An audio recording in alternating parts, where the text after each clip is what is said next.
varios ejercicios respecto a diferentes temas, ¿no?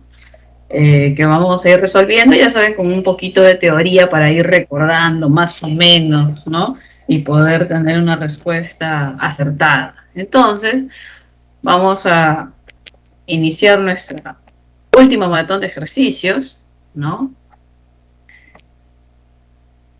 El día de hoy, ¿sí? A ver, déjenme cuadrar un ratito esto. Voy a compartir pantalla. A ver, un segundito.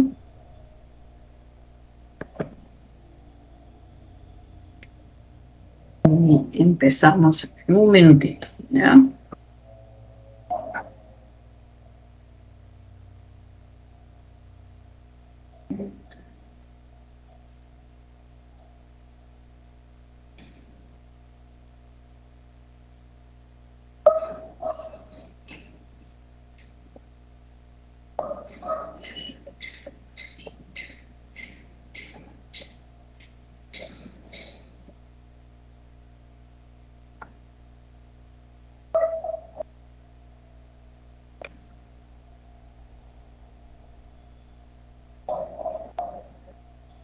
Sí.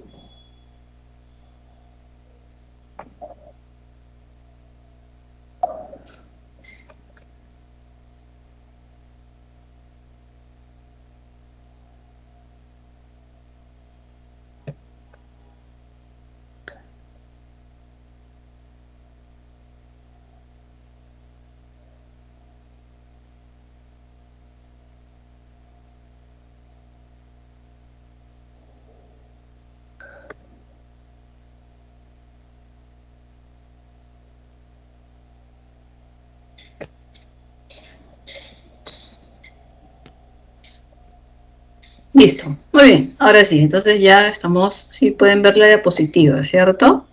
No que en la clase anterior estaba, pues no se podía ver la diapositiva, pero yo creo que ahora sí, sí se ve bien, ¿no? Sí, no hay problema. Si en algún momento no se ve, ya saben, cuando hago este movimiento así para ver, responder el chat, etcétera, ¿no? Me comunican para volver a subirlo, ¿sí? Porque a veces esas cosas pasan. Muy bien, vamos a empezar entonces nuestra maratón de ejercicios. A ver, a mi mesa, listo. Vamos a ver qué nos trae entonces el día de hoy nuestras diapositivas. Y vamos a hablar un poquito acerca de estos conceptos básicos como lenguaje, lengua y habla. Y si bien es cierto, a veces se confunde lenguaje y lengua o usamos uno por otro, en realidad hay que ser conscientes de que no es lo mismo, ¿no? A veces pues, solemos usar lengua y lenguaje de forma similar. Sin embargo, cuando hablamos de lenguaje y de lengua, hay que tener en cuenta que el lenguaje se refiere a aquella capacidad con la que nacen los seres humanos y presenta características como de universal, porque está en toda la especie humana, innato, porque nacemos con esa capacidad, inmutable, porque no cambia, inmutable porque puede ser de alguna manera adquirido a lo largo de nuestra vida. Supongamos que de pronto nosotros no tenemos ningún tipo de estimulación respecto a la parte del habla y de pronto puede ser que durante años tengamos dormida esa capacidad por no tener el entorno, así como esa historia de que Tarzán cayó en la selva, su avión se estrelló, ¿no? Y de pronto los orangutanes lo crían y todo, y cuando llega una expedición a ese lugar, pues Tarzán no tenía un lenguaje articulado, no hablaba, etcétera, pero imitaba los mismos sonidos de los animales, ¿no? Y cuando ya esta expedición, ¿no? De alguna manera entra en contacto con él, entonces es que, pues, sí, él en una segunda o tercera visita lo llevan a un país X, ¿no? Del cual era, pues, su abuelo, ¿no? Un millonario, etcétera. Y entonces él, en ese contacto con las personas, de alguna manera, por tener esta capacidad, es susceptible de adquirirla. Entonces puede ser que la capacidad esté dormida por algún tiempo al no tener estimulación, pero no quiere decir que se haya perdido, ¿no? Entonces el lenguaje presenta diversas características que nos hablan de esta capacidad con la que nacen todos los seres humanos, está presente en la especie humana y de alguna manera no puede ser aprendida por los animales y tampoco puede ser olvidada por los humanos porque en algún momento con la estimulación necesaria se puede adquirir una lengua cualquiera, ¿no? A diferencia de lengua, que ya viene a ser este sistema de signos lingüísticos, ¿no? Que tienen rasgos de ser además abstracto, porque está en la mente del hablante, social, porque responde a un grupo humano en una interacción, se le dice que es un producto de la historia o un producto histórico porque tiene una línea evolutiva desde que nace, ¿no? Y en la medida que se desarrolla, y en algunos casos lenguas que quedan extintas, ¿no? Desaparecen. Entonces, toda lengua tiene una línea histórica, desde que nace hasta que muere. Entonces, como lengua se presentan estas características básicas, ¿no? Y en el caso del habla, que sin duda hay una diferencia con lengua, digamos que el habla de estos aspectos viene a ser la parte material, la parte física, la parte concreta, ¿no? Por eso dice que lengua abstracta y habla concreta, ¿no? Entonces el habla viene a ser esta manifestación físico, material, concreta, ¿no? Que nosotros tenemos. Y el habla, a diferencia de la lengua que es social, el habla es específicamente individual. Cada persona tiene un habla diferente. Por más que sean hermanos, por más que vivan en la misma casa, por más que se hayan criado juntos, cada persona tiene una manifestación concreta diferente. Entonces es individual, sin duda, individual. No tienen los mismos tonos de voz, ni siquiera tienen el mismo conjunto de palabras. Dice que cada persona tiene en su mente algo así como un diccionario, ¿no? Se le llama lingüísticamente un lexicón. Entonces cada persona tiene en su haber ahí un lexicón. Y nadie tiene un lexicón igual al de la otra persona. Por más que se hayan criado juntos, se hayan estudiado en el mismo colegio, hayan llevado los mismos cursos, hayan estudiado la misma carrera, ¿no? Cada persona tiene un lexicón diferente en cuanto a cantidad de palabras y en cuanto a qué palabras. Muchas van a coincidir, obviamente, pero ningún lexicón es exactamente igual a otro, es lo que refiere, ¿no? Entonces vamos a observar que el habla, que viene a ser esta manifestación física, concreta, individual, justamente se diferencia de otra persona. Por eso es que las personas invidentes reconocen, ¿no?, a otras, justamente porque han desarrollado mucho la sensibilidad del oído y, y pueden diferenciar entre una persona y otra, por el tono de voz, por el timbre, por la forma de hablar, etcétera, ¿no? Porque no hay una persona con un habla idéntica a otra. Pueden ser muy similares, pueden tener expresiones similares, pueden conocer palabras similares, pero cada uno tiene un universo de palabras distintas, no es exactamente igual. En ese sentido se dice que es básicamente individual, ¿sí? Y a diferencia de la lengua, que es un producto de la historia, se dice que el habla es un acto del momento, ¿no? Si bien la lengua tiene un desarrollo histórico desde que nace y crece y muere, digamos, el habla es un acto momentáneo. Yo puedo decir, hola, inicio y fin, terminó. Buenos días, ¿qué tal? ¿Cómo está? Inicio y fin, concluye. Es un acto del momento. En ese sentido se refiere a momentáneo, frente a la lengua que es toda una línea histórica de desarrollo, de vida, ¿no? Como lengua. Entonces, cuando hablamos de estos conceptos básicos, hay que tener en cuenta de pronto esas características que a veces suelen preguntarnos en examen, ¿no? A veces. ¿Sí? Muy bien, entonces mientras que lengua es la parte abstracta, el habla es la parte material, ¿no? Y de ahí podemos ir viendo las otras características o recordar o enlazar las otras características que más o menos estamos mencionando ahora, ¿sí? Muy bien, nos preguntan, ¿no? Ya, aquí nos preguntan acerca del lenguaje, lengua y habla. Y dice, la lengua y el habla se caracterizan respectivamente por ser. ¿Cuál creen ustedes ahí que podría ser nuestra respuesta respecto a lengua y habla? ¿Mm? ¿Cuál es la que respecto a las características podría ser nuestra respuesta, ¿no? A ver, muy bien, Cristian dice la A. ¿Quién da más? ¿Quién da más? A ver. ¿Quién más? A ver.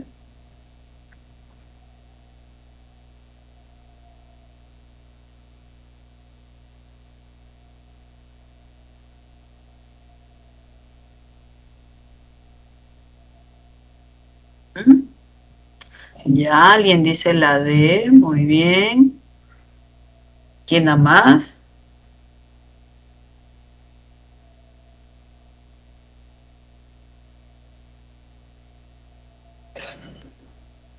¿Mm? La A, la D, ¿quién da más? A ver.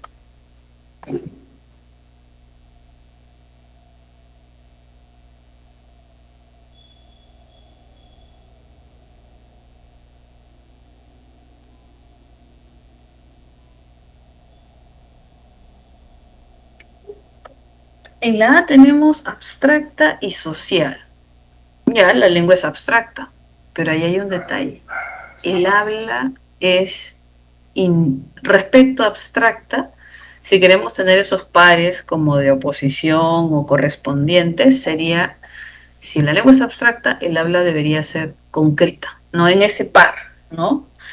Entonces, no. Y además, quien es social es la lengua, porque es la comunidad, ¿no? En cambio, el habla no, el habla es individual. Yo tengo mi habla propia, diferente a todos, ¿no? Entonces, no, la no va a ser del todo correcta. Una partecita, sí, pero no del todo. Luego nos dicen la D, la D, a ver qué dice, universal. En realidad, quien tiene la característica de universal no es la lengua, a pesar que sí se entienda que todos manejamos una lengua, pero no la misma lengua, ¿cierto? Unos hablarán chino, otros hablarán español, otros hablarán portugués, otros hablarán quechua. Entonces, la lengua como tal, por ejemplo, el quechua, no es universal. El español como tal no es universal, pero sí hay algo que es universal, y es el lenguaje. El lenguaje es esa capacidad con la que nacen todos los seres humanos, y esa capacidad sí es universal, sí es universal. Pero la lengua, si hablamos de una lengua, como un sistema de signos lingüísticos, como el no sé, el alemán no es universal. ¿Se da cuenta? La lengua no es porque sinónimo de lengua, sistema de signos lingüísticos. Sinónimo de signos lingüísticos, chino, español, alemán. Y el chino no es universal. El inglés no es universal, ¿no? Lo que sí es universal es la capacidad. Y la capacidad es el lenguaje. Ese es universal. A ver, y por ahí tenemos la C. A ver, ¿qué nos dice la C? Social, ya. Y en ese par, individual. Sí, como que ahí sí las dos características en ese ritmo sí combinan, ¿no? Lengua es social, mientras que el habla es individual. Sí, ahí sí, ahí sí.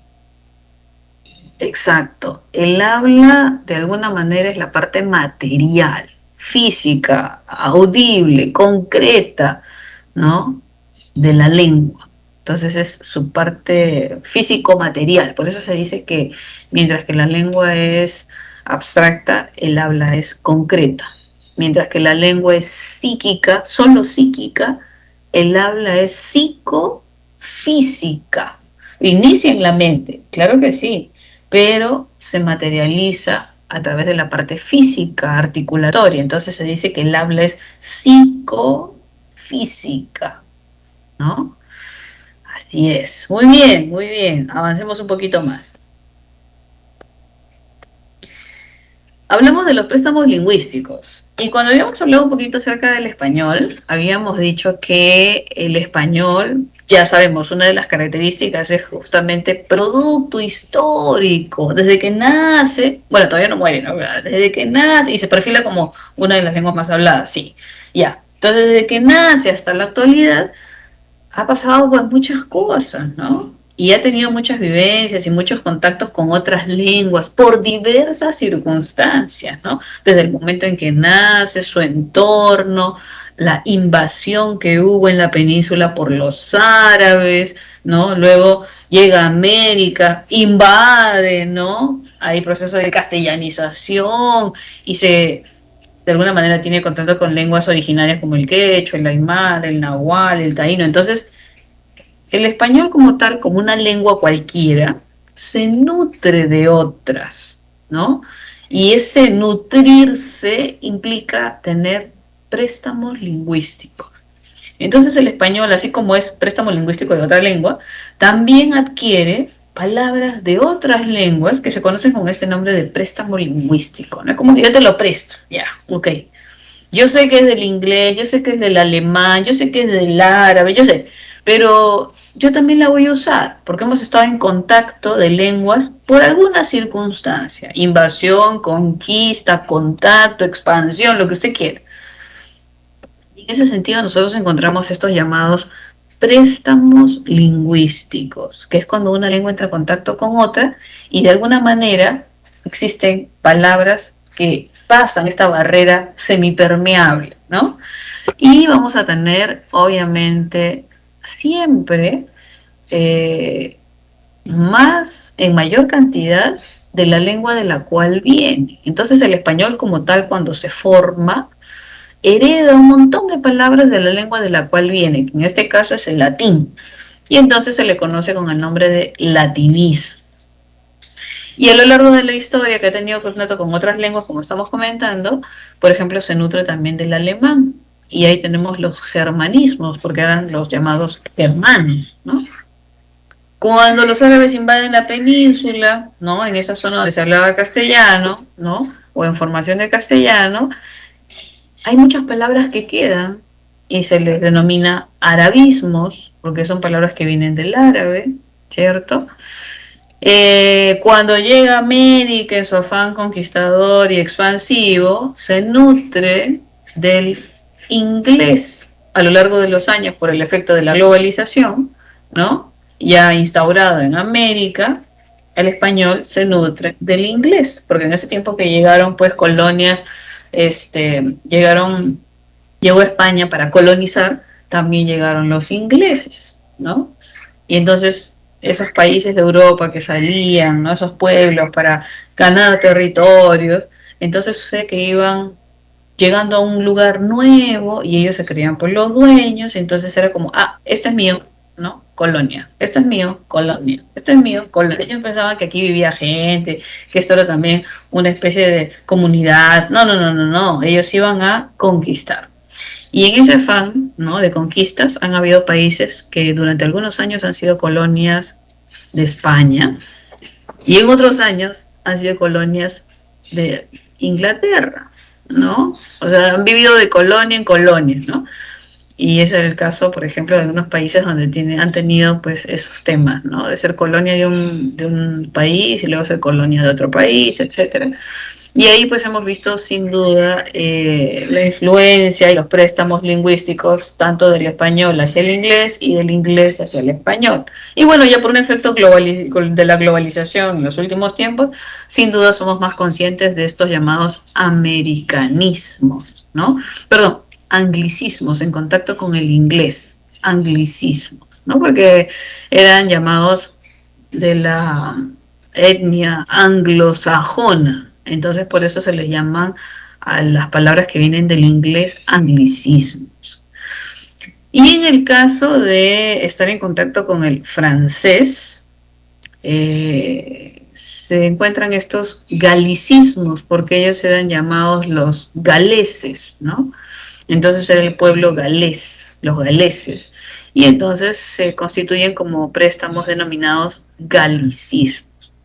Y bueno, cuando llega a América, sin duda, se nutre de pues el quechua, el aymar, el nahual, el taíno y de las lenguas que se nutran en tanto América, lenguas originarias de América, a todo ese conjunto de palabras que se adhieren al español, de todas estas lenguas originarias de América, se les considera americanismo. Y usted se va a dar cuenta que de todos esos préstamos lingüísticos para nosotros, ¿no? Que vivimos en América, hemos crecido en América, etcétera, hemos nacido en América. Para nosotros que tenemos contacto con lenguas originarias como el quechua, el aymar, el cauqui, etcétera, lenguas amazónicas, el shipibo, el bore, etcétera, para nosotros es más fácil reconocer estos llamados americanismos más que los galicismos, más que los anglicismos, más que los arabismos o los germanismos, para nosotros es mucho más fácil identificar los americanismos. ¿Por qué? Porque productos originarios de América los reconocemos como tal. ¿No? De repente dicen, oyuco, es un tubérculo, crece acá en América, se consume acá, eso no se consume en Europa, a no ser que ahora por la globalización obviamente ya consumen estos productos, ¿no? Pero son originarios de América, entonces el oyuco es un americanismo. O de repente dice la quinoa, y ahora la quinoa está tan difundida por sus efectos benéficos y proteínicos y aminoácidos que lo consumen hasta los astronautas, ¿no? Pero en realidad la quinoa es originaria de América, es originaria de América. Antes en el antiguo imperio incaico no se consumía casi carne, no se consumía leche, obviamente tampoco queso, ¿no? Ni los derivados, y más bien si no se consumía leche, carne, entonces ¿qué se consumía? Cereales. Nosotros hemos sido conocidos siempre, y en el caso de la historia de los antiguos incas, en realidad lo que se consumía bastante eran los cereales. Entonces la quinoa, la kiwicha, la cañigua, el tarwi, etcétera, todos esos productos que tienen alto contenido de proteínas, de vitaminas, de calcio, básicamente son cereales originarios nuestros. Entonces si nos preguntan por la quinoa, ¿qué es? Galicismo, anglicismo, arabismo, germanismo, latinismo, americanismo. La kiwicha, americanismo. La maca, americanismo. La maca tiene mayor cantidad de calcio que la leche. Hay gente que todavía toma leche, ¿no? Ya eso de que la leche es mentira, ¿no? Etcétera.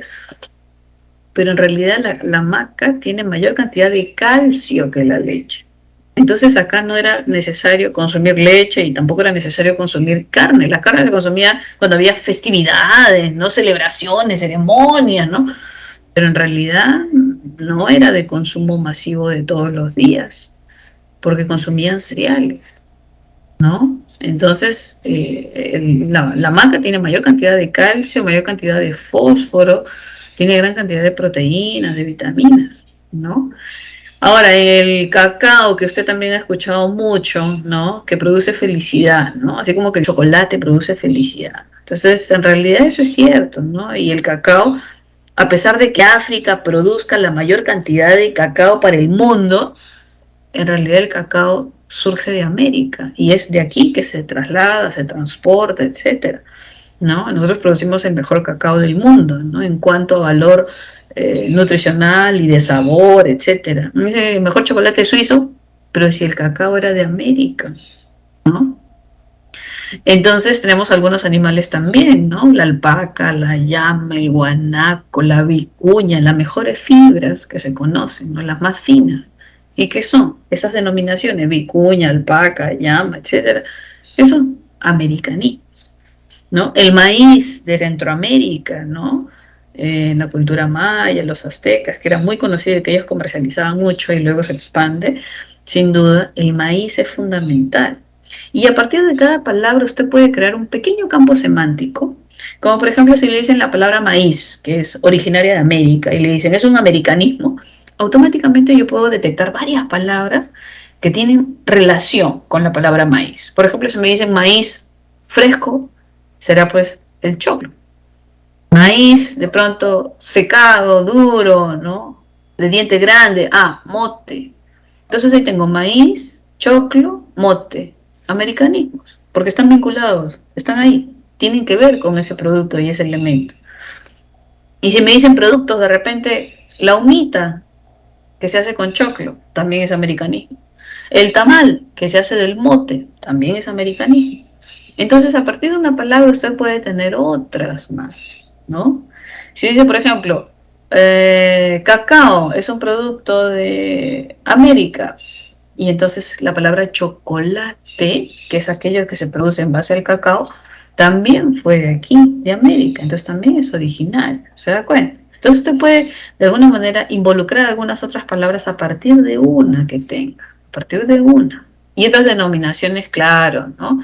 Quechuas que conoce, que se han incorporado al español, ¿no?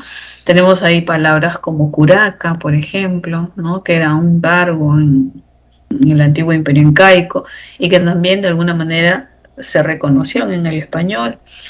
También hay unas denominaciones que nacen en la época de la conquista, como la palabra chuncho, ¿no?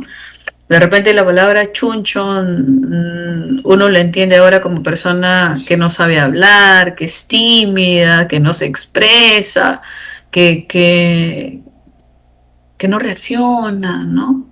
Entonces, en realidad la palabra chuncho nace en el momento en que se da la época de la conquista y comienzan a sacar a las personas de las comunidades nativas de la Amazonía, en gran parte, y los llevan en calidad de trabajadores sin sueldo, ¿no? Esclavos, ¿no?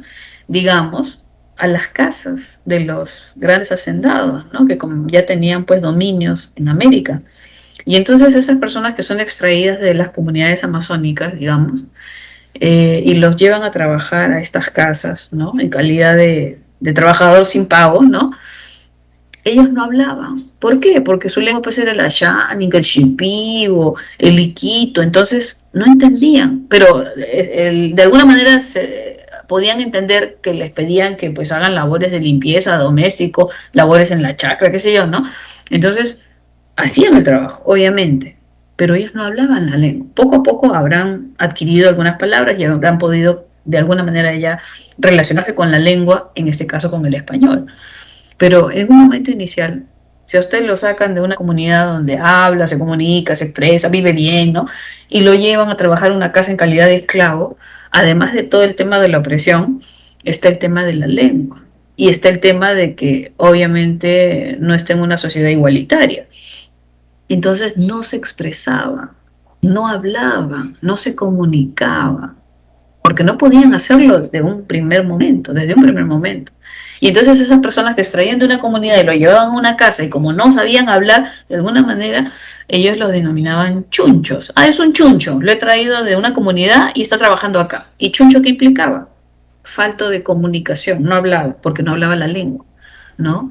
No estaba en el mismo nivel, no, porque era un empleado, sin sueldo, pero era un empleado, ¿no?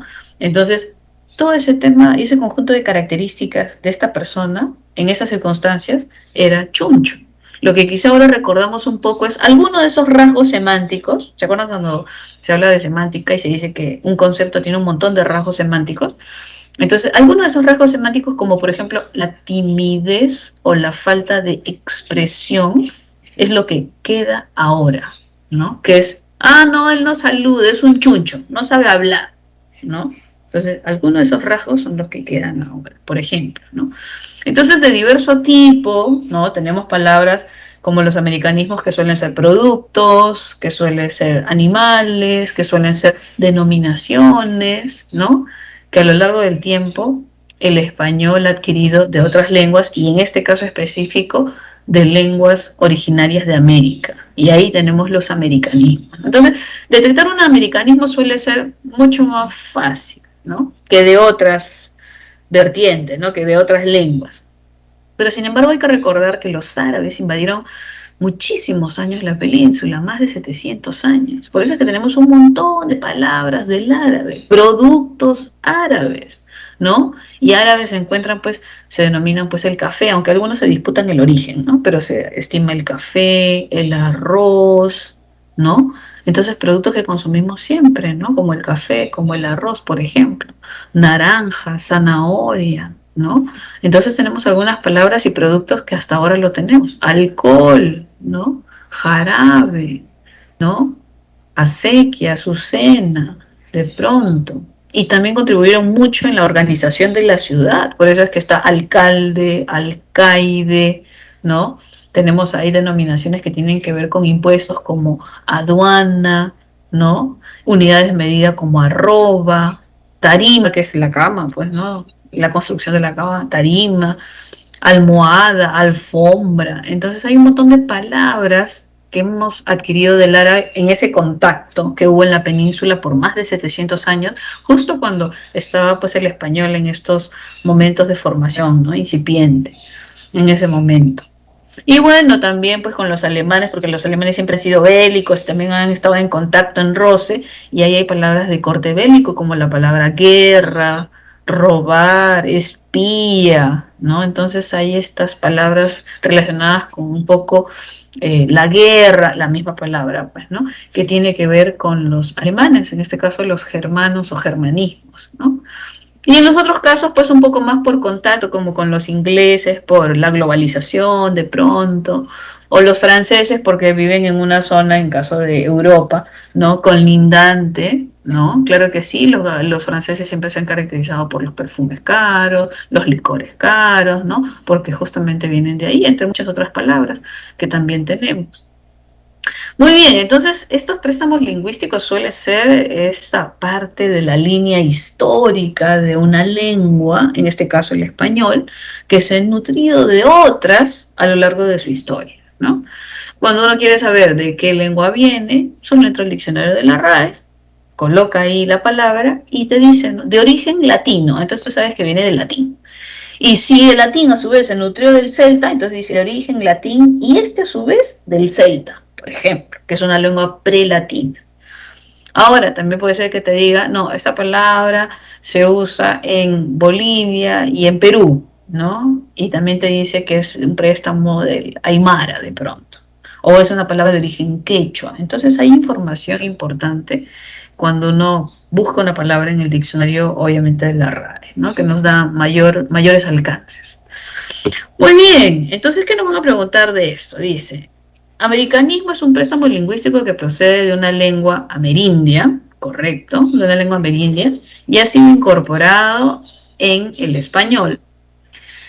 Según ella, marca la opción en la que la palabra subrayada constituye un americanismo. Entonces, de las alternativas que nos han subrayado, ¿qué palabras creen ustedes que son de lenguas originarias de América? Eso es lo que nos están preguntando.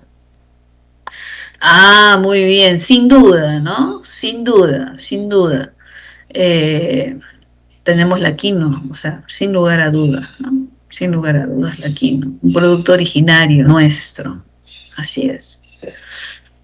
Muy bien, avancemos entonces. Entonces, básicamente es eso, ¿no? Productos que podamos reconocer como nuestros, pero hay muchos que no. Hay muchos que no. El pan, por ejemplo, no es una denominación nuestra, eso llegó con los latinos y con el latín, ¿no? El trigo llegó con los latinos, el café llegó, el arroz llegó. ¿Qué es lo que consumíamos aquí bastante? En reemplazo de, digamos, el arroz, ¿no? La papa, ¿no? La yuca, el camote, esos tubérculos son originarios nuestros, ¿no? Pero el arroz como tal no, es de origen árabe. Y por ahí se disputan el origen también entre otros países, pero el árabe, los chinos, ¿no? Pero árabe, por lo menos para nosotros llegó, al español llegó a través del árabe. Que el árabe se lo haya traído eso del chino y es otra cosa, pero a nosotros llegó a través del árabe, ¿no? Entonces puede ser que digan, no, pero el arroz es chino, ¿no? Pero para nosotros llegó a través del árabe. Entonces es un préstamo del árabe, no del chino. Nosotros no teníamos contacto con los chinos, pero quizás los árabes sí.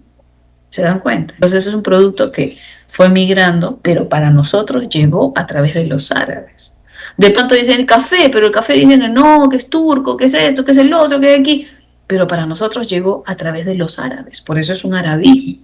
No porque ellos sean los dueños del café, porque solo en su tierra hay café, sino porque ellos quizá lo tomaron de otras culturas, pero hacia nosotros llegó a través de los árabes. ¿Se da cuenta? Muy bien, avancemos un poco. A ver, ¿qué más tenemos acá? Gramática normativa. Cuando hablamos de la gramática, debemos tener en cuenta que hay dos clases de gramática. La gramática que establece la norma, ¿no? Cómo es que se debe usar, cuáles son las formas correctas, y la RAE nos da esas pautas para utilizar Y cuando hablamos de la gramática descriptiva, no hablamos tanto de la norma, sino hablamos más de la parte funcional. Y hablamos un poco de la parte descriptiva. Entonces, cuando hablan, por ejemplo, del español de Perú, esta gramática descriptiva se encarga de decir, en el Perú el español presenta características de funcionamiento. ¿Cuáles son esas características mediante las cuales funciona? Ah, bueno, que tiene ceseo, que presenta yeísmo, que usan diminutivos y aumentativos que da miedo, que utilizan de pronto que hay un desorden sintáctico, quizá porque está en contacto con diversas lenguas amazónicas y tienen otro ordenamiento sintáctico. Entonces la gramática descriptiva lo que hace es, su nombre lo dice, describir el funcionamiento de la lengua en un lugar específico o en un tiempo o momento específico. Es lo que hace, ¿no? Muy bien. Y nos dice, la gramática normativa prescribe el uso correcto de la lengua. Lea los siguientes enunciados y marca la alternativa que indica cuáles corresponden a lo establecido por la gramática normativa. Ah, bueno, si me hablan de la normativa, tengo que ver que la RAE es la que me da la norma, ¿no?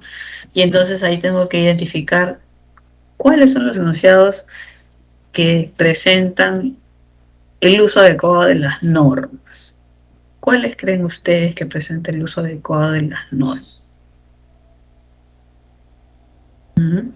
Según las normas gramaticales. ¿Cuáles creen ustedes?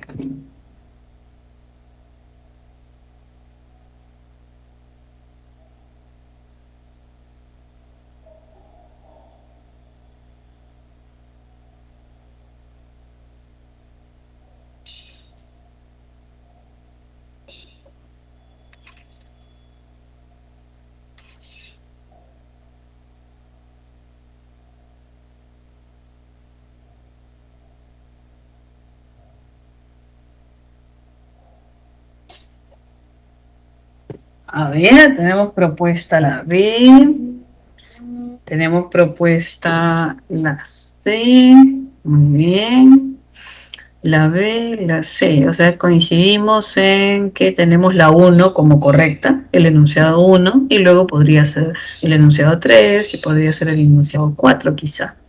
¿Alguien da más? ¿Alguien da más? ¿Mm?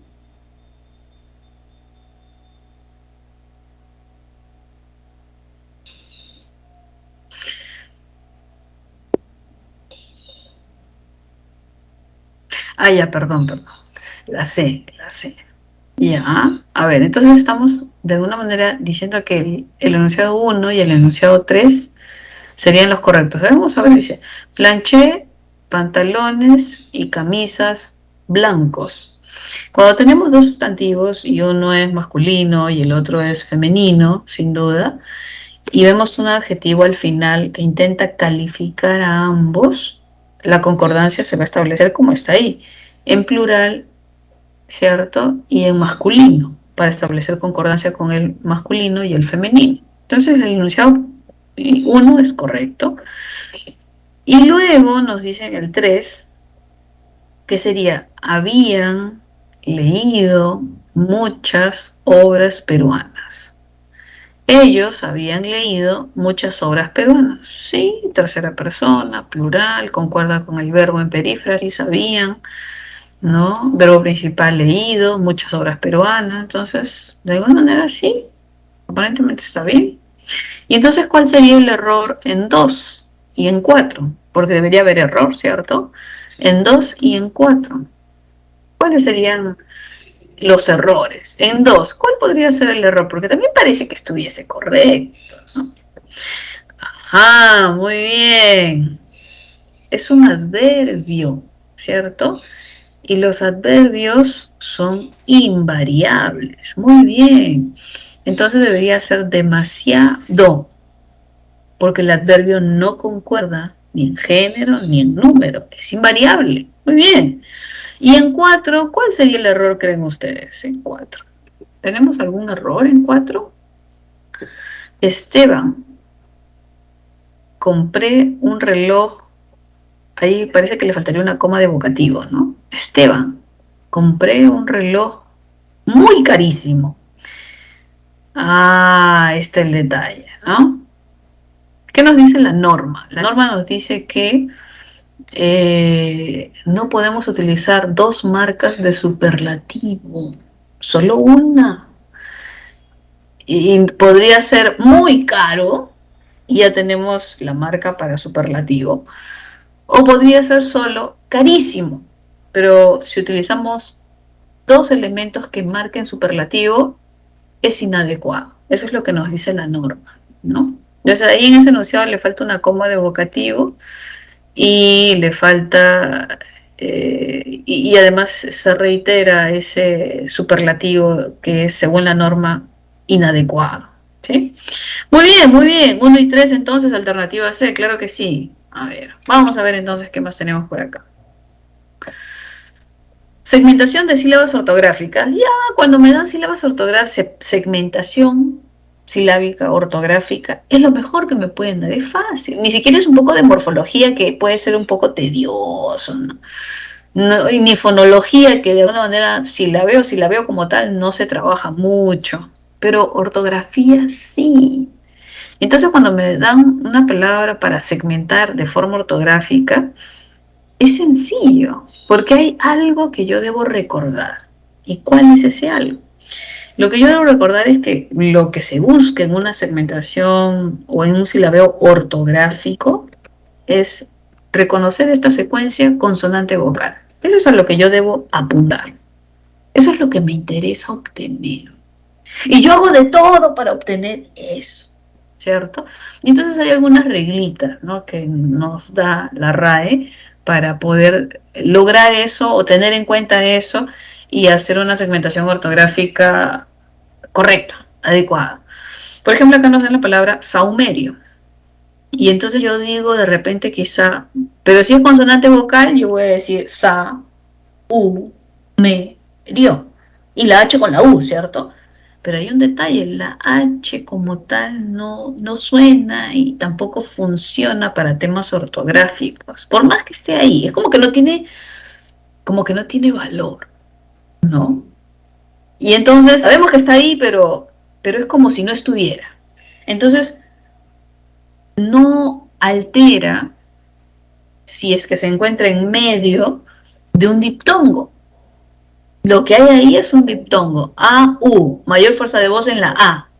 Sau, sau, no es saúmerio, no, es sau.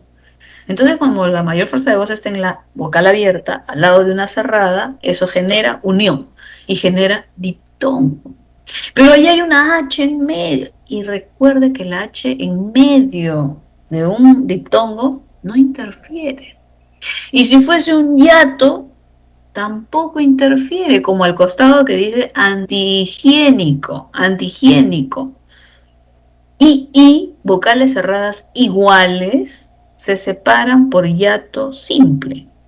Entonces yo veo dos vocales iguales, vocales cerradas iguales, se separan por hiato simple. Y si en medio hay una H, no importa. Pero la regla nos dice que ante una separación, la H se va con la vocal de la derecha. Entonces hay estas reglitas que nos ayudan un poco a ver qué es lo que hacemos. Pero en realidad la tendencia es consonante vocal. Eso es lo que yo apunto, lo que yo busco. Consonante vocal. Eso es lo que básicamente yo voy a obtener o voy a procurar obtener en un silabeo ortográfico, ¿no? Evidenciamos ahijado, diptongo también, y la H en medio, no pasa nada. Evidenciamos ahorro, dos vocales abiertas, son muy fuertes para estar en una misma sílaba. Por eso hay un hiato simple. Y la H siempre se va a ir con la vocal de la derecha. ¿Se da cuenta? Cohibido, diptongo. Bahía, hiato acentual, y cuando hay un hiato y la H está en medio, siempre se va a ir a la vocal de la derecha, ¿sí? Luego tenemos esta palabra exótico, exhalar. Y si observamos ahí, la X en exótico necesita ir a la derecha para poder estructurar eso que nosotros tanto queremos, que es consonante vocal. Entonces, cuando yo veo una X en estas circunstancias, ¿no?, en medio de dos vocales, la tendencia va a ser hacia la derecha, porque necesita estructurar consonante vocal. Por esa necesidad, cualquier consonante, en un punto intervocálico, la tendencia va a ser hacia la derecha. Por eso no es ec, sino es solo so, ti, co. Y obtengo en mayor medida aquello que yo busco, consonante vocal. Exhalar, y usted dirá, pero ya, si ahí está la H para la derecha, ¿por qué la X no la dejamos para la izquierda? No, es que la H no suena, no funciona, es casi como si no estuviese. Ok. Entonces por eso dejamos solo sa, lar. Entonces hay que tener algunos detallitos en cuenta para realizar una adecuada segmentación silábica ortográfica, es la idea, ¿sí? Por ejemplo, cuando tenemos la palabra desarmar, tenemos la tendencia de hacer desarm, ¿no? Desarm, de armar. Pero eso sería si fuese una segmentación morfológica. Pero aquí no estamos ante una segmentación morfológica, sino ortográfica. ¿Y la tendencia cuál es? Consonante vocal. Entonces, como es consonante vocal es lo que debo tener, entonces, ¿cómo es? De, sar, mar. Esa sería la segmentación ortográfica. Eso es lo que se busca ahí, ortográfica. Si fuese morfológica sería distinto, porque ahí tenemos que separar por morfema, y ahí sí sería des, porque la raíz es arm, de armar. Pero aquí es ortográfica. Entonces siempre observe bien qué es lo que le piden. Y en base a eso que le piden, entonces puede de alguna manera hacer una adecuada segmentación, en este caso ortográfica. ¿Sí? Muy bien, entonces más o menos recordando un poquito eso, vamos a ver qué es lo que nos piden. Nos dicen, el correcto silabeo ortográfico de las palabras reposa en las reglas preestablecidas. Con eso, marque dónde tenemos un adecuado silabeo ortográfico. A ver, vea cada opción. ¿Cuál creen ustedes que tendría una adecuada segmentación ortográfica? A ver, un minutito, vean.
¿Dónde tenemos una adecuada segmentación, creen ustedes?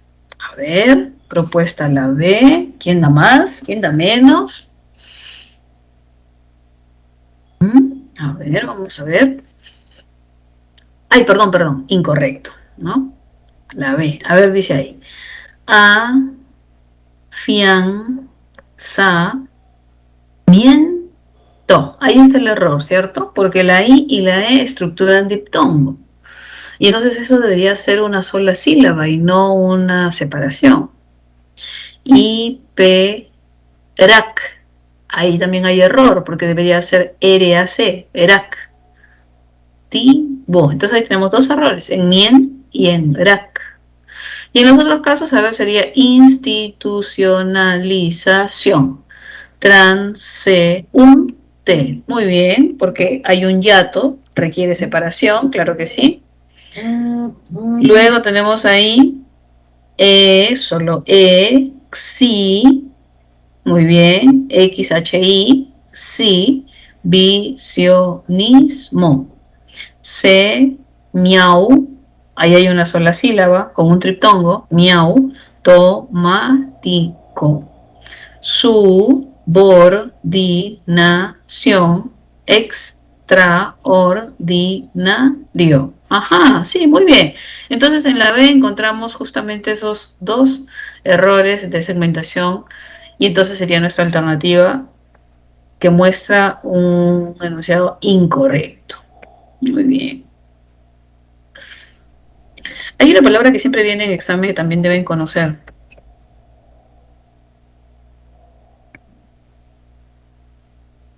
Y acá, este nombre siempre viene. Isaías. Y si me preguntan ahí cuántas sílabas hay, ¿cuántas sílabas dirían ustedes que hay? Isaías, el nombre bíblico, ¿no? Isaías. ¿Cuántas sílabas se encuentran en Isaías? No sé por qué siempre viene en examen. No sé, debe gustarle ese nombre, ¿no? O es uno que se presta para justamente ver algunos aspectos, ¿no? ¿Cuál sería la cantidad de sílabas que reconocen ustedes ahí?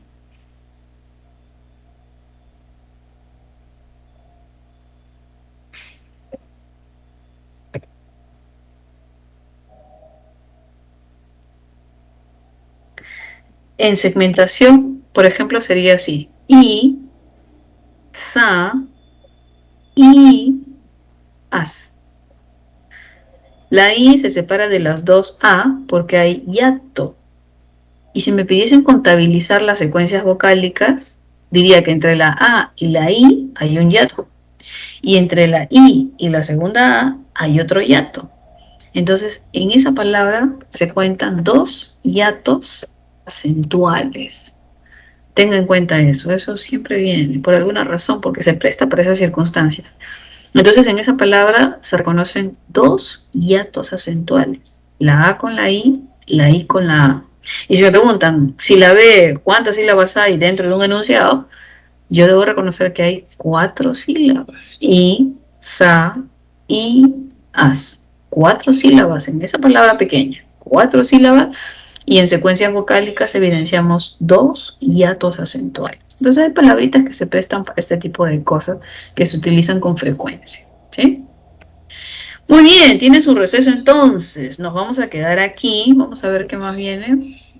Segmentación, mayúsculas, correcto. Entonces le voy a dejar aquí para que puedan visualizar un poquito las reglas y lo revisamos ahora que vuelven de su receso. ¿Sí?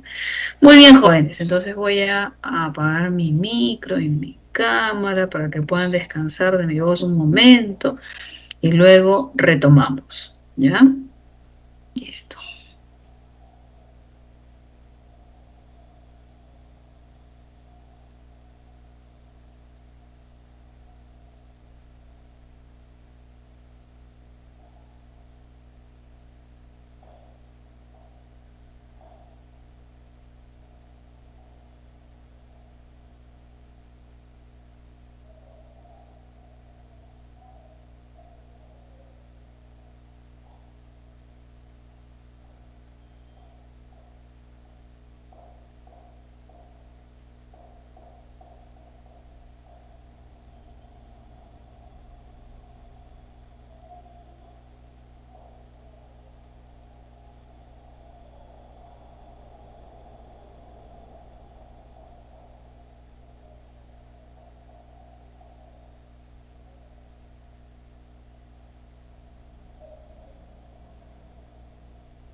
Muy bien, jóvenes, ya iniciamos en un minutito. Van despertando, por favor.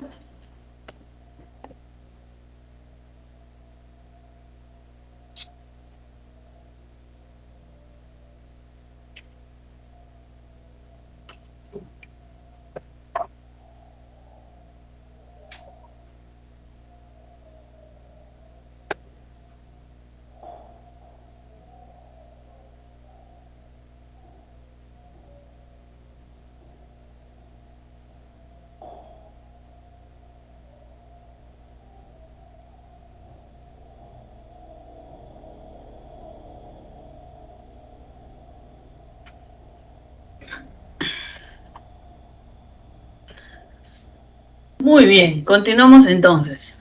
Habíamos visto justamente que el uso de las mayúsculas presenta una gran cantidad de reglas. Y aquí estamos viendo algunas reglas más.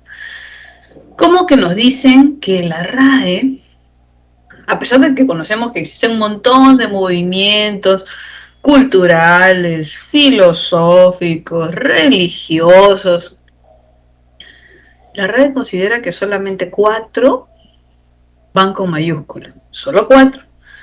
No piense que va Kant del kantismo, corriente filosófica, o Martín Lutero con el luteranismo, una gran reforma en la religión de pronto, y en el catolicismo, que es justamente cuando se abren en distintos, no sé, en distintas vertientes como creencias o formas de interpretación de la Biblia, etcétera. Y es un hito en realidad la gran reforma con Martín Lutero y se crea pues el luteranismo y seguidores de Lutero, entre otros.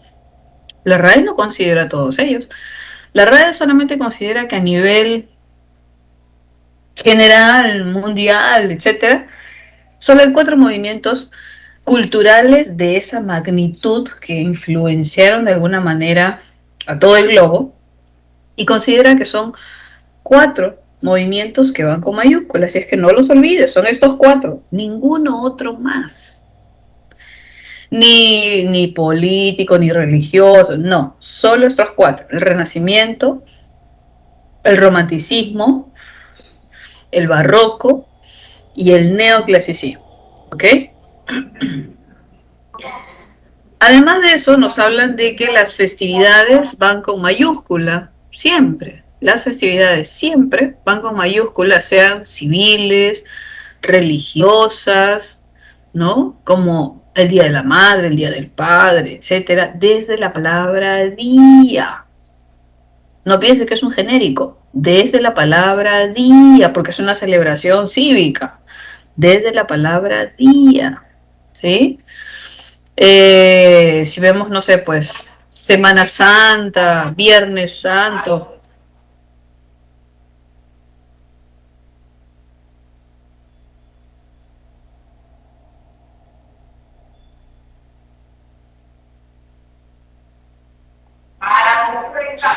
Si fuese Semana Santa, de ambas palabras, si fuese Viernes Santo,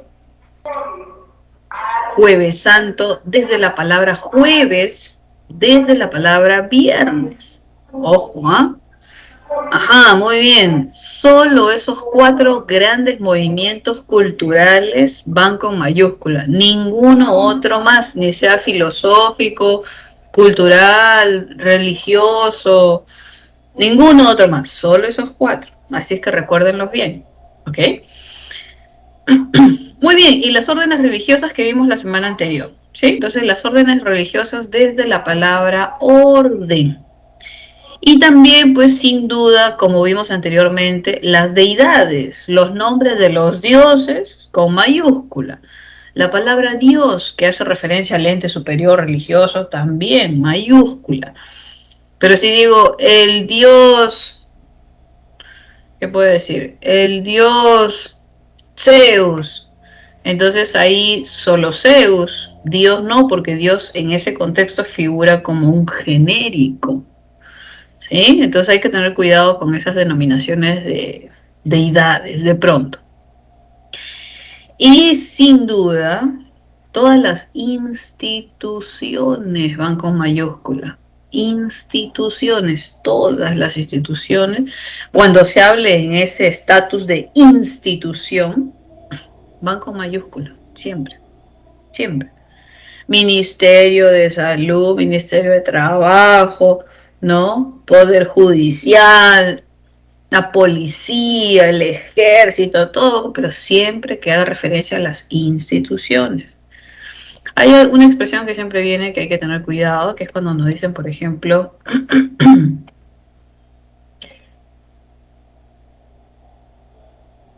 llegó el ministro de Trabajo, ¿cierto? Y ante esa expresión, yo debo tener en cuenta que ministro va con minúscula porque es un cargo y los cargos van con minúscula, ¿cierto? Pero como está diciendo que las instituciones van con mayúscula, yo debo tener en cuenta que la palabra trabajo hace referencia al Ministerio de Trabajo, ¿no? Entonces, en ese sentido, la palabra trabajo seguirá llevando mayúscula por referirse a la institución, mientras que el cargo no lo amerita. Los cargos fiscal, asesor, ministro, presidente, vicepresidente, van con minúscula. Entonces, cuando les den expresiones como el ministro de Trabajo, ahí tienen que tener cuidado porque tienen que usar la minúscula para el cargo y la mayúscula para la palabra que hace referencia a la institución. Sí, a veces viene eso, es que tienen que tener cuidado ahí, ¿sí? Muy bien, también nos dicen que las asignaturas, los cursos, claro que sí, van con mayúscula, las carreras profesionales van con mayúscula, las escuelas, mayúscula, las facultades, mayúscula, desde la palabra facultad, desde la palabra escuela, si fuese así. ¿Ya? Muy bien.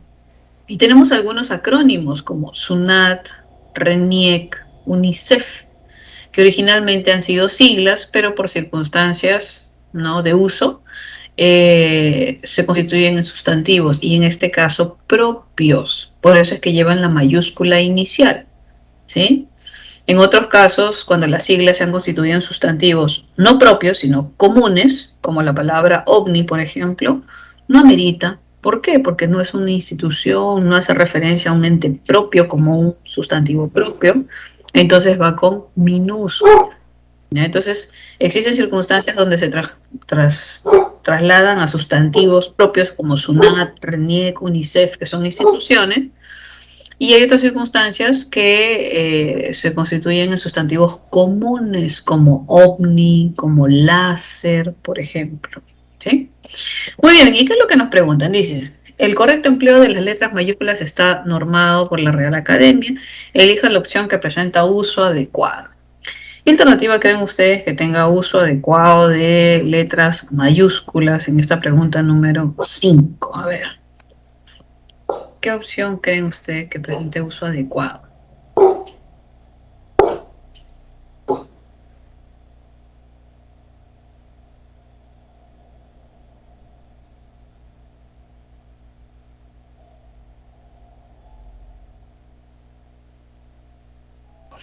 A ver, muy bien, la C. ¿Quién da más? A ver.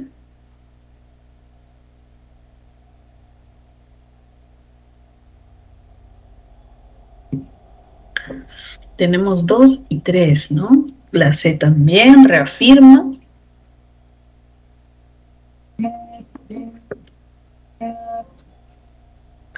Dos y 3. A ver, vamos a ver la 2 y la 3. Dice, va a dictar, entonces es un curso, ¿cierto? Va a dictar didáctica general, que es el nombre del curso, en la Decana de América. Ok, cuando hacemos referencia a cursos, si tiene 2, 1, 3, 4, 5 palabras, todas van con mayúsculas, si es que está bien. Y Decana de América, porque hace referencia, sin duda, a la Universidad de San Marcos. Entonces es como una denominación antonomásica, así como cuando decíamos Trujillo y utilizamos una denominación antonomásica como Ciudad de la Eterna Primavera, iba mayúscula Ciudad Eterna Primavera, lo mismo sucede acá, y sí, es válido. Y luego me dicen 3, ¿no? 2 y 3. En la Navidad, celebración, claro que sí, mayúscula, se conmemora el nacimiento de Jesucristo. Ajá. Y en los otros casos, ¿cuáles serían los errores entonces? ¿Creen ustedes? ¿Cuáles serían los errores en 1 y cuál sería el error en 4? Dígame, que me insiste y por eso le contesto.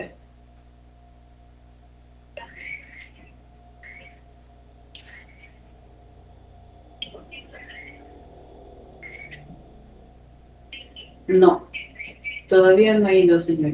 Todavía no he ido. De pronto hoy en la tarde o mañana. Todavía no. Gracias.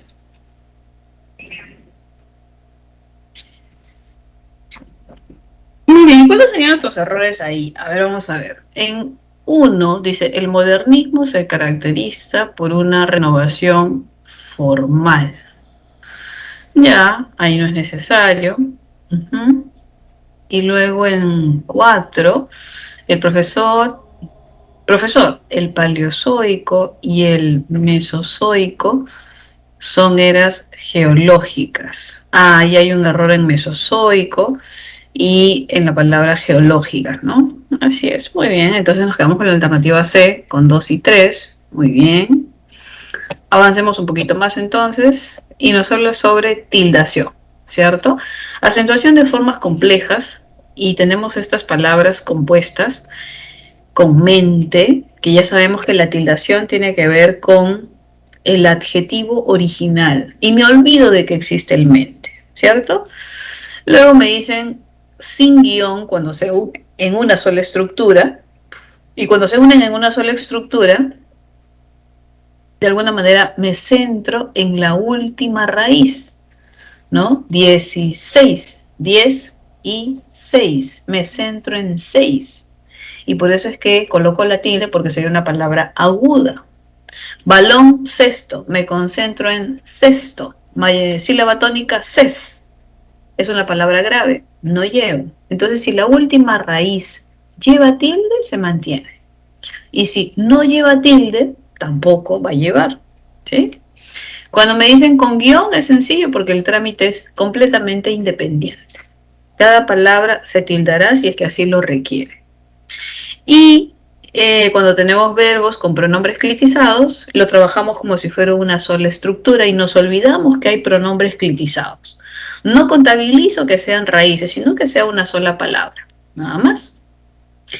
¿Qué es lo que nos preguntan? Dice ahí, en los enunciados siguientes, llámala, entrégale los 26 corta uñas a la señorita rioplatense inútilmente se esforzó para aprobar el curso teórico práctico en un instituto alemán. ¿Cuáles son las palabras que requieren tilde? A ver, ¿cuáles palabras creen ustedes que requieren tilde?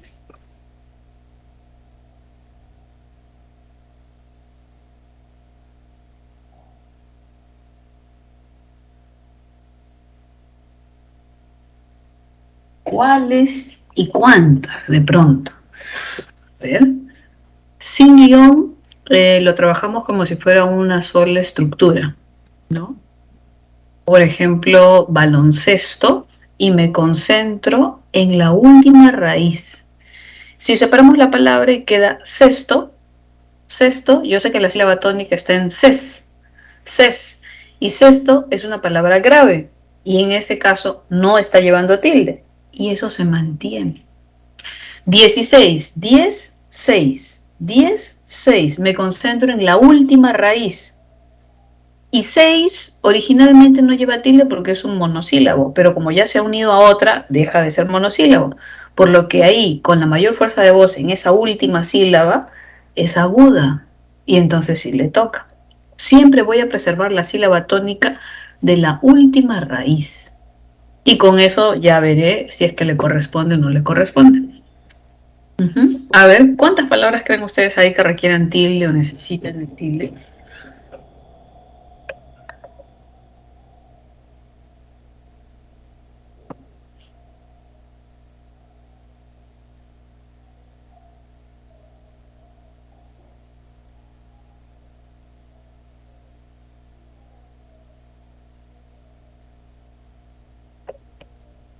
Vamos avanzando entonces con las palabras. Por ejemplo, la primera palabra que requiere tilde es llámala. ¿Por qué? Porque es esdrújula. Llámala. Tilde para llámala por esdrújula. Y dice ahí, y entrégale.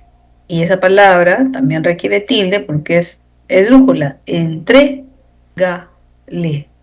¿Cierto? Entonces llámala y entrégale las dos tildes porque es esdrújula. Y luego tenemos 26. Y 26 es 20 y 6. Y entonces como 6 es la sílaba con mayor fuerza de voz porque es la última raíz, genera una palabra aguda porque ya se ha unido con otras. Entonces tenemos ahí tilde para 26 por aguda. Tenemos 3. Luego dice corta uñas. Si yo recuerdo que la última raíz es la que preserva su sílaba tónica, entonces reconozco que es uñas. Uñas, no es uñas, sino es uñas. Sílaba tónica U. Pero como termina en S, es grave, no le toca. Pero circunstancialmente se ha unido con otra palabra, corta. Y entonces hay una terminación de vocal abierta con la U. Y la vocal abierta con una U con mayor fuerza de voz es un hiato. Corta uñas lleva tilde por hiato acentual. Esa es la justificación para hiato. ¿Sí? Muy bien, ¿qué más? A ver. A la señorita rioplatense. ¿Cierto? Ya. Inútil, ¿cierto? Inútil, lleva tilde por grave y termina en L. Inútil, de inútilmente. Se esforzó, acento en la O por aguda, esforzó, para aprobar el curso teórico, tilde en la O, teórico, práctico, tilde en la A de práctico, esdrújula, en un instituto alemán, tilde en alemán, ¿cierto? Entonces tenemos ahí llámala, entrégale, 26, corta uñas, inútilmente, esforzó, teórico, práctico, alemán. Tenemos 9 palabras que requieren tilde por diferentes circunstancias. ¿Sí? Entonces nos quedaremos con la alternativa B de bebé en esta pregunta. A ver, vamos a ver qué más tenemos por acá. Procesos de formación de palabras. Recordamos un poquito, ¿cierto? Palabras compuestas, palabras derivadas, palabras parasintéticas, ¿no? Siglas, acronimias. ¿Cuál sería nuestra relación correcta? ¿Qué ven ustedes?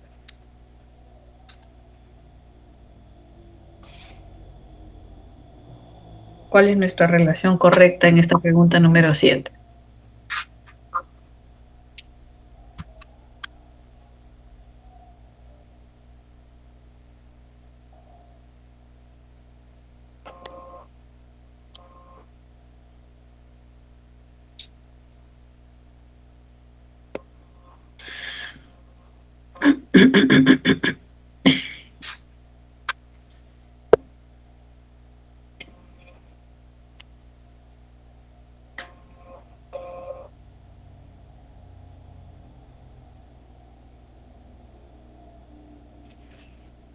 A ver, tenemos ahí, vamos a ver una propuesta A.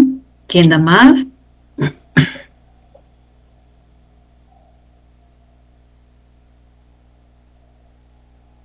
¿Quién da más? ¿Quién da menos? A ver, dice ahí. Vamos a ver la relación entonces. Dice, cumpleañera, ¿cierto? Si hubiese sido solo la compuesta sería cumpleaños, ¿no? Pero ese ya es derivativo. Entonces tenemos lexema, derivativo. Y eso me da una parasíntesis. Centrocampista. Si hubiera querido una compuesta, solo una compuesta sería mediocampo o campo centro. Pero aquí ese ista ya es un derivativo. Y entonces, ¿qué tengo? Lexema, derivativo. Parasíntesis. Muy bien. Luego dice SUNAT, RENIEC, y reconocemos que son originalmente siglas, pero que se han constituido en un sustantivo, en sustantivos propios por ser institución. Y por el uso han pasado por este proceso de acronimia. Luego tenemos violinista, que viene de violín, casucha, que viene de casa, y entonces observamos que son palabras básicamente derivadas, ¿no? Con lexema y derivativo, lexema, derivativo. Y BCP, DNI son siglas. Siguen siendo siglas, van a ser siglas, ¿sí? Muy bien. Alternativa A. Muy bien. Aquí está un poquito esta parte de la regla que nos indica que las siglas tienen la primera letra de cada palabra, ¿no? Es un proceso de formación de palabras. También reconocemos que las siglas se pueden trasladar a minúsculas porque se constituyen en sustantivos y es un proceso de acronimia. Y en el caso de la paransíntesis tenemos ahí pues las raíces, ¿no? 2 raíces como mínimo, lexema, lexema, 7 mes, lexema, lexema, y ese derivativo. O endulzar, que tenemos en, lexema, de dulce, lexema, lexema, y derivativo ar. Y también tenemos una parasíntesis, endulzar, encaminar, ¿no? Empaquetar, etcétera, ¿no? Parasíntesis, con ese en, con esa preposición que se enlaza para aquello que indica colocar dulce, ¿no? Como dice, encaminar, colocar en el camino, ¿no? Entonces ese en le da movimiento, pero es una preposición que se añade y se considera como un lexema también, ¿sí? Porque funciona de forma independiente. Muy bien, ¿qué más tenemos por acá? A ver, dice, relación entre significados. En relación entre significados vamos a tener la relación de antonimia. Y si recordamos un poquito acerca de la antonimia, vamos a reconocer que tenemos la antonimia gramatical, que es aquella donde yo le añado un morfema gramatical de negación, que hace que la palabra se oponga en su significado. Y por eso es que tenemos palabras opuestas como igual, desigual, justo, injusto, real, irreal, cortés, descortés, mutable, inmutable, ¿no? Entonces, a ese tipo de construcción de antónimos se le considera antonimia. Luego, por el otro lado, tenemos a las antonimias lexicales, y en las antonimias lexicales observamos ahí que se clasifica en recíproca, complementaria y propia. Y en cada uno de ellos tenemos y justamente observamos una característica. Cuando hablamos de inmutable, ¿no? Entonces a ese tipo de construcción de antónimos se le considera antonimia. Luego, por el otro lado, tenemos a las antonimias lexicales, y en las antonimias lexicales observamos ahí que se clasifica en recíproca, complementaria y propia. Y en cada uno de ellos tenemos y justamente observamos una característica. Cuando hablamos de antonimia de tipo recíproca, hay una relación entre ambos antónimos. ¿Y cuál es esta relación? La relación implica que uno supone la existencia del otro. Si yo digo tía es porque supongo que tiene una sobrina. Si yo digo abuela es porque supongo que tiene una nieta. Si yo digo padre es porque supongo que tiene un hijo. Si yo digo, no sé, pues comprador es porque supongo que existe un vendedor, ¿no? Entonces yo puedo suponer la existencia del otro. En el complementario, de alguna manera, no puedo hacer eso, pero lo que sí evidencio es de que no puedo tener los dos estados a la vez, o vivo o muerto. Si yo digo vivo, no supongo que hay muertos, no. Si yo digo vivo, se excluye completamente de estar muerto. Si yo digo casado, se excluye completamente de estar soltero. Si yo digo subir, se excluye completamente de la acción de bajar. No puede hacer las dos cosas a la vez. Sí, en momentos distintos, pero no a la vez. ¿Se da cuenta? Y cuando tenemos la antonimia lexical propia, hay una línea que implica gradación. Y si tengo la palabra frío, puedo tener tibio, caliente, tórrido, ardiente. Entonces tengo una gradación, grado de caliente en oposición a frío, ¿no? O si digo tórrido y puedo decir tibio, tórrido y puedo decir frío, tórrido y puedo decir gélido. Entonces hay una oposición en cuanto a grados de frío, ¿sí? Muy bien, entonces más o menos recordando un poquito esa relación de antonimia, vamos a ver cuál es nuestra pregunta. ¿Qué? Tranquilo, Luis, nosotros te vamos a violar un momentito. Aquí, iniciar participancia, ya está. Listo. Muy bien. A ver, entonces en esa expresión, voy a sacar la cámara porque se está queriendo oír la señal. Listo. En esa relación de significados, ¿qué antonimia creen ustedes que tenemos presentes? ¿Cuál será ahí nuestra antonimia presente?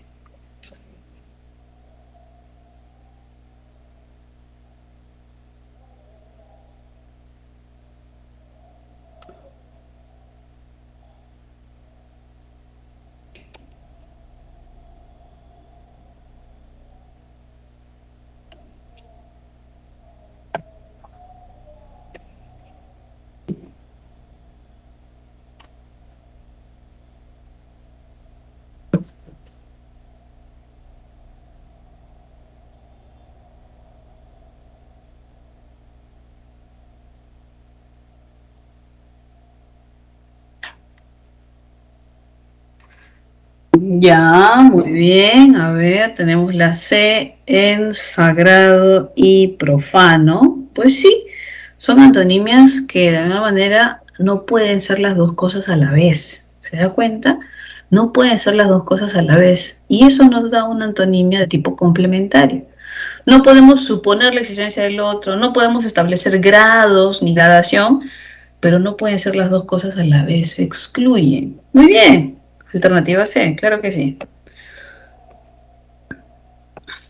Pronombres. Cuando hablamos acerca de los pronombres, recordamos de esta categoría gramatical que lo que hace es básicamente reemplazar a un sustantivo. Reemplazarlo. Y para ello tenemos formas de reemplazarlo a través de pronombres personales, demostrativos, indefinidos, posesivos, interrogativos, relativos. Y entonces sucede que vamos a poder reemplazar un sustantivo con alguno de ellos, ¿cierto? Por ejemplo, si me dicen de repente, aquel niño llegó tarde, entonces yo no quiero decir aquel niño, sino solamente basta que diga él. Utilizo un pronombre personal, ¿cierto? Entonces basta que yo diga él y utilizo un pronombre personal de tipo tónico, ¿no? Si yo digo de pronto, compró un auto a su hijo porque ingresó, entonces ya no quiero utilizar un auto ni su hijo, entonces podría ser se lo compró. ¿Y utilizo qué? Pronombres personales de tipo átonos, que son aquellos que van fusionados en forma de clítico o proclítico al verbo, porque no tienen fuerza entonacional. ¿Se dan cuenta? O bueno, de repente no quiero decir aquel niño, solamente digo aquel, llegó. Y al no decir la palabra niño, la palabra aquel, que originalmente era un determinante, ¿qué es lo que está haciendo? Reemplazando a niño. Y entonces, aquel cumple la función de ese reemplazar al niño, que viene a ser un pronombre. Y aquel básicamente es un demostrativo, solo que no es un determinante como en la primera oración, sino en esta última es un pronombre. Ese llegó, aquel llegó, este llegó, pronombre, porque no nombro, evidencio al sustantivo, sino lo reemplazo. ¿Se dan cuenta?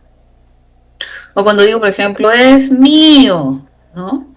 Y entonces en ese es mío, cuando digo mío, estoy utilizando un pronombre de tipo posesivo para decir que aquello, no sé, el auto, la casa, el celular, es mío, ¿no? Y ya no estoy utilizando el sustantivo, ¿no? Si digo, por ejemplo, el auto, no sé, uy, para acá. Si digo, por ejemplo, el auto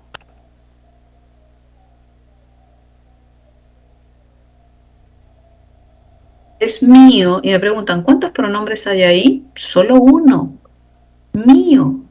Nada más, mío, porque no tiene ningún sustantivo al lado al cual puede estar modificando, sino lo está reemplazando. Lo que no sucede cuando decimos aquel auto, porque ahí el sustantivo está presente y la palabra aquel solamente lo está delimitando, modificando, complementando, pero no lo está reemplazando. Los pronombres implican un reemplazo del nombre. Y solo sucede en esta última oración en la palabra mío, no en aquel, porque el auto está ahí, solo en mío. Entonces los pronombres básicamente suelen ser esta categoría gramatical que lo que hacen es reemplazar a un nombre, reemplazar. Y en el caso de los relativos, que suelen ser menos frecuentes, cuando tenemos expresiones como la siguiente: la casa que compré está linda. Y ahí observo un relativo, pronombre, que encabeza una proposición subordinada adjetiva, que compré. Ese que se le dice que es un pronombre relativo porque reemplaza un nombre.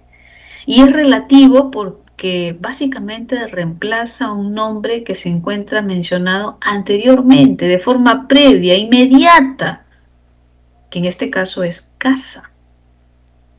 Solo que como esta estructura es una subordinada que compré, ahí en la subordinada ya no vamos a decir otra vez casa, sino utilizamos el relativo que, el pronombre relativo que. Esa estructura reemplaza al sustantivo casa, lo reemplaza. ¿Se dan cuenta? Ese es un pronombre relativo.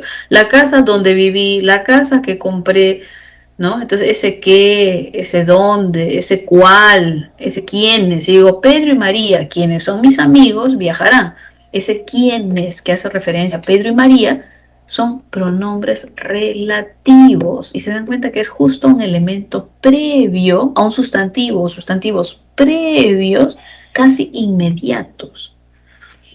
Entonces cuando hablamos de pronombre es eso, palabras, categoría gramatical, que lo que hacen es reemplazar a un nombre. Y se clasifican en estos que vemos acá: personal, demostrativo, posesivo, relativo, interrogativo. Y los indefinidos son aquellos que no precisan una cantidad. Yo puedo decir muchos, pocos, varios, todos, algunos, pero no digo el sustantivo. Yo digo muchos llegaron a la fiesta, es diferente a decir muchos niños llegaron a la fiesta. Porque en la primera oración, muchos llegaron, muchos funciona como un pronombre. No estoy especificando cantidad, es indefinido. Pero en la última oración, cuando digo muchos niños, ahí muchos no es un pronombre, porque el nombre está ahí al costado, niños. En la segunda oración, muchos es un determinante, no un pronombre. Es un determinante, ¿por qué? Porque está determinando, actualizando al sustantivo. Entonces es diferente decir muchos llegaron, pronombre, que decir muchos niños llegaron, determinante. Tiene que tener cuidado cuando tengamos determinantes y pronombres, que suele ser un poco confuso en algunas circunstancias. Pero bueno, ¿qué es lo que nos preguntan? Dice: el pronombre, cuyo significado es referencial, funciona como núcleo de la FN.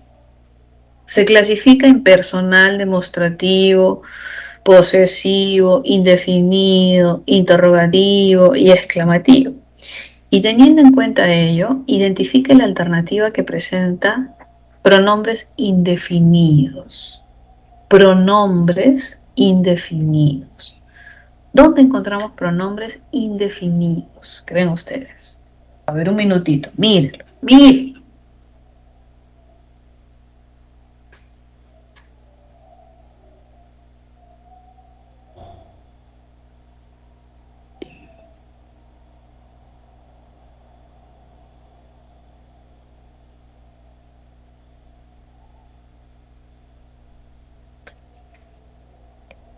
¿Dónde tenemos esos pronombres indefinidos, creen ustedes?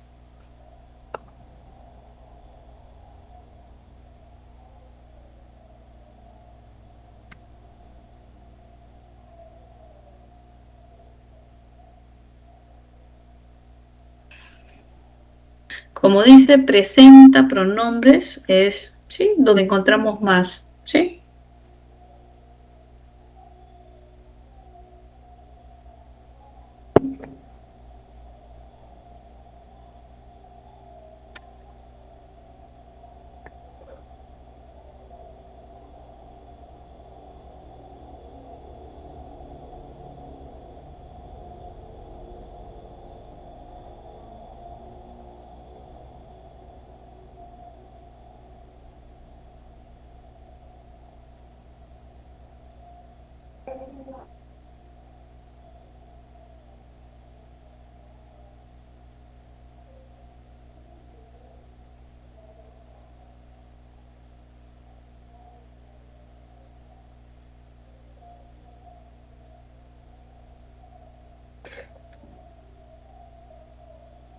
A ver, la D, vamos a ver, ¿quién da más? ¿Quién da menos?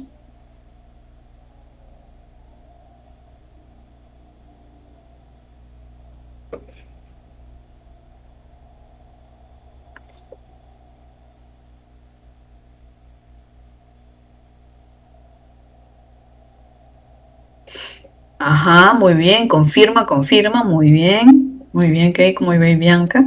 Vamos a ver cuántos hay en la D. Dice, muchos ayudaron. Ahí me doy cuenta que está la palabra muchos y el verbo. No hay posibilidad de sustantivo ahí. Entonces, muchos está reemplazando al sustantivo. Muy bien, ahí tenemos uno, muchos. Ayudaron a varios niños. Ahí no tenemos posibilidad porque está el sustantivo niño, o sea que no podemos contabilizar varios, ¿ok? Esto, muy bien, esta situación, esta circunstancia, esta idea, muy bien, pronombre, nos alegra a todos, ¿cierto? Nos, pronombre personal,